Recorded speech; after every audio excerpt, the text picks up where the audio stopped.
사무엘상 16장 1절 여호와께서 사무엘에게 이르시되 내가 이미 사울을 버려 이스라엘 왕이 되지 못하게 하였거늘 내가 그를 위하여 언제까지 슬퍼하겠느냐. 너는 뿔에 기름을 채워 가지고 가라. 내가 너를 베들레헴 사람 이새에게로 보내리니 이는 내가 그의 아들 중에서 한 왕을 보았느니라 하는지라. 사무엘이 이르되 내가 어찌 갈 수 있으리이까. 사울이 들으면 나를 죽이리이다 하니 여호와께서 이르시되 너는 암송아지를 끌고 가서 말하기를 내가 여호와께 제사 드리러 왔다 하고 이새를 제사에 청하라. 내가 내게 행할 일을 가르치리니 내가 내게 알게 하는 자에게 나를 위하여 기름을 부을지니라. 사무엘이 여호와의 말씀대로 행하여 베들레헴에 이름에 성읍 장로들이 떨며 그를 영접하여 이르되 평강을 위하여 오시나이까. 이르되 평강을 위함이니라. 내가 여호와께 제사하러 왔으니 스스로 성결하게 하고 와라. 어서 나와 함께 제사하자 하고 이새와 그의 아들들을 성결하게 하고 제사에 정하니라. 그들이 오매 사무엘이 엘리압을 보고 마음에 이르기를 여호와의 기름 부으실 자가 과연 주님 앞에 있도다 하였더니 여호와께서 사무엘에게 이르시되 그의 키와 용모를 보지 말고 내가 이미 그를 버렸노라. 내가 보는 것은 사람과 같지 아니하니 사람은 외모를 보거니와 나는 중심을 보시느니라 하시니더라. 아멘. 중심을 보시는 하나님에 대한 이야기를 본문은 하고 있습니다. 존 맥스웰이 쓴 책 The Winning Attitude라는 책에 보면 이 경제 잡지에서 나온 그 기사를 소개하고 있습니다. 미국의 한 경제 잡지에서 기사를 보니까 육체적 매력이 수입을 결정한다라는 제목의 기사입니다. 한마디로 말해서 키가 185cm인 사람과 170cm인 사람 수입의 차이가 있다는 거예요. 저같이 키가 160도 안 되는 사람은 뭐 비교도 안 되겠지요.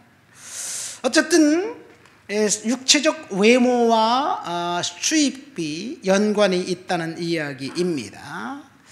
잘생긴 사람들 보기 좋습니다. 그래서 오늘날 성형 열풍이 있는지 모르겠습니다. 사람의 관심은 온통 외모에 있습니다. 잘생긴 외모, 품격 있는 목소리, 잔근육을 소유한 멋진 남성, 웃옷을 벗으면 배불뚝이가 아니라 임금 왕자가 새겨져 있는 사람. 그래서 소지섭이나 이병헌과 같은 영화 배우에게 많은 여성들이 이제 환호하고 있는지 모르겠습니다. 요즘 유행하는 말, 잘생긴 건, 못생긴 건 용서받지 못한다는 말이 있습니다. 남자의 수입은, 능력은 수입에 있고 돈에 있고 여자의 능력은 예쁜 얼굴에 있다는 말도 있습니다. 광고 카피에는 피부가 권력이다라는 말도 있습니다. 그래서 외모 가꾸기의 열풍이기 때문에 이제 의사들이 성형외과나 그 치과는 선호하고 피부과는 선호하지만 흉부외과나 산부인과는 지원하지 않기 때문에 더더군다나 소아과는 이제 그 폐업 상태에 있는 것 같습니다. 잘생긴 외모에 실력과 언변까지 갖추고 있다면 얼마나 금상첨화일까요? 그 사람이 하는 말 한마디가 소소력이 있습니다. 그런데 막상 그 사람의 삶의 뒷면을 보니까 구린내가 너무 나고 도덕적인 흠이 있습니다. 그럼에도 불구하고 그를 열렬히 지지하고 그리고 지원하는 그런 이유는 또 뭘까요? 세상 사람들의 관심은 외모에 있습니다. 그 외모만큼 인격이 따라준다면 얼마나 좋을까요? 오늘 본문 7절 말씀에 보면 여호와께서 사무엘에게 이르시되 그의 키와 용모를 보지 마라. 내가 이미 그를 버렸노라. 내가 보는 것은 사람과 같지 않고 사람은 외모를 보나 나는 중심을 보신다. 주님은 명확하게 말씀하셨습니다. 나는 중심을 보신다. The Lord looks at the heart. 심장을 본다는 말입니다. 하나님이 보시는 중심은 무엇일까요? 본문 1절에 보면 무시무시한 말씀을 하고 있습니다. 여호와께서 사무엘에게 이르시되 내가 사울을 버려 이스라엘 왕이 되지 못하게 하였거늘 내가 그를 위하여 언제까지 슬퍼하겠느냐. 너는 뿔에 기름을 채워 가지고 가라. 내가 너를 베들레헴 사람 이새에게로 보내리니 이는 내가 그의 아들 중에서 한 왕을 보았다. 여기서 중요한 것은 내가 이미 사울을 버렸다는 말씀입니다. 사울을 왜 버리셨나요? 원래 사울이 왕으로 선택될 때 그의 그 경건과 부모의 말씀을 순종하는 효도와 그 다음에 큰 키와 외모에 있었습니다. 사울은 다른 사람들보다 머리 하나만큼 더 크다, 그렇게 성경은 표현하고 있습니다. 그가 기름 부음을 받자 성령이 그에게 임했습니다. 그래서 그 예언하는 무리들과 함께 예언했습니다. 그런데 그가 버림받자 성령은 떠나고 악령이 임했습니다. 오늘 본문 사무엘상 16장 저 뒤에 14절에 보면 나와 있습니다. 악령이 그를 지배하자 그는 질투의 화신이 되었습니다. 그래서 자기 사위이고 블레셋과의 전투에서 이 골리앗을 죽인 충신 다윗을 죽이려고 혈안이 되어 인생을 분노와 질투와 절망과 시기로 허비하다가 자살해 죽고 말았습니다. 왜 사울이 버림받았습니까? 두 가지 이유입니다. 그것은 교만과 탐욕에 있었습니다. 사무엘상 13장에 보면 이제 사울은 그 교만의 죄를 저질렀습니다. 블레셋과의 전투에 앞서서 이 하나님께 번제하고 전투하면 승리할 것이라고 생각하고 제사 준비를 만반히 하고 있었는데 사무엘 선지자가 오지 않습니다. 그래서 그가 스스로 번제를 드렸습니다. 이 공교롭게도 제사 드리기가 마치자 사무엘 선지자가 와요. 그리고 책망합니다. 스스로 교만했습니다. 이것은 그 예배와 관련된 죄지요, 성령 회방죄입니다. 예배와 관련된 죄, 성령 회방죄를 지었기 때문에 사울의 인생은 나락으로 떨어지기 시작했습니다. 아마도 사울은 이 블레셋과의 전투에 앞서서 백성들이 그 불안해하고 두려움에 떨고 있을 때 제사를 드림으로 백성들을 안정시키고 군사들을 이제 사기를 충천시키기 위해서 그런 일을 했는데 이 사무엘 선지자가 오지 않아요. 궁여지책으로 자기가 번제를 드렸습니다. 뭐 생각해보면 이해도 돼요. 그러나 하나님이 원하지 않는 일을 그는 했습니다. 성령 회방죄입니다. 두 번째 탐욕입니다. 사무엘상 15장에 보면 아말렉과의 전투에서 하나님이 분명하게 말씀하셨어요. 아말렉은 이번 전투에서 심판할 것이다. 다 죽여라. 하렘 전쟁입니다.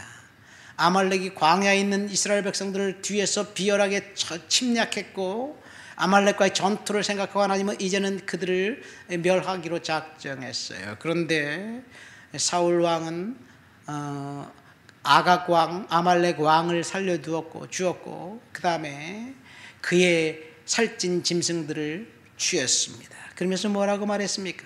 내가 이 짐승을 가지고 하나님께 예배하기 위해서, 제사하기 위해서, 번제를 드리기 위해서 죽이지 않았습니다. 그런 이야기를 합니다. 자신이 갖고 싶은 욕망, 탐욕을 하나님께 제사하기 위해서 그랬다고 거짓말했어. 하나님 모르실까요? 그래서 하나님은 이제 사울을 버리기로 작정했습니다.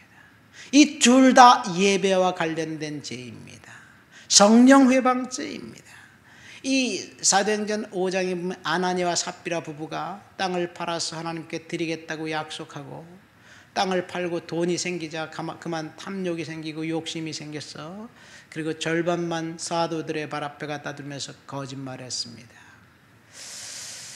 처음부터 바치겠다고 말씀 안 해도 괜찮았는데 탐욕이 들어와서 사도 앞에 제가 이렇게 땅을 팔았는데 이만큼 되는데 갑자기 쓸 일이 생겨서 내가 절반은 하나님께 드리고 절반은 제가 쓰겠습니다. 그럼 사도가 안 된다, 너 하나님께 약속했으니까 드려라, 뭐 그렇게 말할까요? 모르겠습니다. 성령 회방죄입니다. 아나니와 삽비라는 하나님 앞에 헌금을 드리고 죽었어요. 서원하지 않았다면, 헌금을 드리기로 작정하지 않았다면 살았을 텐데 하나님이 사울을 버렸습니다. 그리고 새로운 리더를 이제 콕 집어서 이새의 아들 중에서 세우겠다고 말씀하셨습니다. 그래서 사무엘이 이 베들레헴의 암송아지를 끌고 와서 제사를 드리겠다고 많은 사람들을 초대합니다. 이새에게도 알려줍니다. 아마 이새는 그 사무엘 선지자가 온 그 이유를 알았어요. 그래서 7 아들을 만반의 준비를 시킵니다. 스스로 청결하게 하고 와서 하나님께 예배 드리라. 그러니까 큰아들 엘리압부터 시작해서 이 7번째 아들까지 다 목욕하고 기름을 바르고 향수를 뿌리고 정결하게 왔습니다. 사무엘 선지자의 눈에 큰아들 엘리압이 들었습니다. 키가 컸고 그리고 예쁘게 생겼고 듬직했습니다. 그래서 묻고 따지지도 않고 기름 뿔병을 들어 그의 머리에 부으려고 하는데 하나님이 그 예배 자리에 임재 있었던 하나님께서 중단을 시킵니다. 스톱. 그 키와 용모를 보지 말아라. 내가 그를 버렸다. 그렇게 말씀하고 있습니다. 내가 이미 그를 버렸다. 7절에 나는 중심을 보신다. 사울 왕을 버린 건 이유를 명확하게 알아요. 그럼 엘리압은 왜 하나님이 버리셨나요? 성경은 침묵하고 있습니다. 둘째 아들 암미나답도 셋째 아들 삼마도 버렸습니다. 왜 하나님이 이들을 버렸나요? 나와 있지 않습니다. 이유는 모릅니다. 그 당시 사회 문화를 보면 알 수 있어요. 사무엘이 선지자가 제사장이 될 때 제사장의 견습자가 되고 견습생이 되고 그 다음에 선지자가 될 때 엘리 제사장, 홈리와 비나스 제사장 그 성전에서는 정말로 엄청난 일이 일어나고 있었습니다. 하나님의 물건을 탈취하고 제사드릴 생고기를 제사장이 좋아한다. 하나님께 제사 드리기 전에 내가 먼저 갖고 가야 되겠다. 그렇게 탈취하고 성전에서 수종드는 그 여성들을 이제 그 직위를 남용해서 성폭행을 저지르고 이 모든 일들을 다 알면서도 엘리 제사장은 쉬쉬하고 위로부터 썩었습니다. 하나님을 멸시하고 무시했습니다. 사무엘상 17장에 보면 골리앗이 40일 동안 조석으로 여호와를 멸시하고 그 다음에 이스라엘 군대를 조롱하는데 아무도 하나님의 이름을 위해서 나서는 사람이 없었습니다. 그 자리에 누가 있었느냐? 사무엘 2세의 세 아들이 있었습니다. 엘리압, 아미나답, 삼마가 있었습니다. 하나님의 이름이 멸시당하고 있는데 그들은 침묵했습니다. 그들은 이 세상의 세태를 따랐지 하나님을 예배하는 자가 아니었습니다. 엘리압은 교만했습니다. 다윗이 아버지 심부름으로 거기 왔는데 다윗을 보며 조롱합니다. 너 여기 왜 왔느냐? 양들은 어떻게 두고 여기 왜 왔느냐? 전쟁 구경하기 위해서 온 거 내가 안다. 이 교만했습니다. 하나님을 멸시했습니다. 사람들은 그 키 큰 외모와 잘생긴 얼굴, 중후한 목소리에 껌뻑 썩습니다. 오늘날도 마찬가지예요. 뭐 대학 교수가 학생 청년들의 멘토로서 수년간 아주 인기 있는 존경하는 교수였는데 나중에 알고 보니까 탐욕이 그 인생을 지배하고 있었고 자신을 위해서 수단과 방법을 가리지 않고 비열한 행동했던 것들이 드러나요. 그래도 사람들은 외모를 보고 좋아합니다. 이 다윗의 형들이 그랬습니다. 그래서 하나님은 버렸습니다. 그럼 왜 다윗을 하나님은 선택하셨을까요? 중심을 보셨기 때문에 그래요. 그 집에 왕을 세우겠다고 기름 부으겠다고 이야기하는데 아버지조차도 막내 아들 다윗은 초청하지 않았습니다. 7명 다 지나갔는데 하나님은 아니라고 그러는 거예요. 나중에 알고 봤더니 들에서 양치고 있었던 막내 다윗을 하나님은 보신 거예요. 사람들은 다윗을 멸시했지만 하나님은 그를 중심을 보셨습니다. 왜 다윗을 선택했을까요? 그것도 직접적인 이유는 성경에 나와 있지 않지만 다윗이 쓴 시와 다윗이 골리앗과의 전투에서 딱 한 번 하나님의 이름이 멸시당할 때 의분심을 갖고 일어난 것을 볼 때 다윗은 하나님을 진짜 사랑하고 하나님을 위한 열심히 있었던 사람이었기 때문에 그렇습니다. 우리의 중심은 예배에 있습니다. 예배를 거부하고 하나님을 멸시하는 사람들을 하나님도 버리십니다. 하나님 아버지 감사합니다. 중심을 보신 하나님, 사울을 버렸고 엘리압을 버린 이유는 하나님을 멸시했던 그 예배를 멸시했던 그 이유 때문이었습니다. 하나님이 중심을 보신 하나님 앞에 내 마음과 온 정성을 다하여 하나님을 예배하는 예배자로 세워주시옵소서. 예수님 이름으로 기도합니다. 아멘.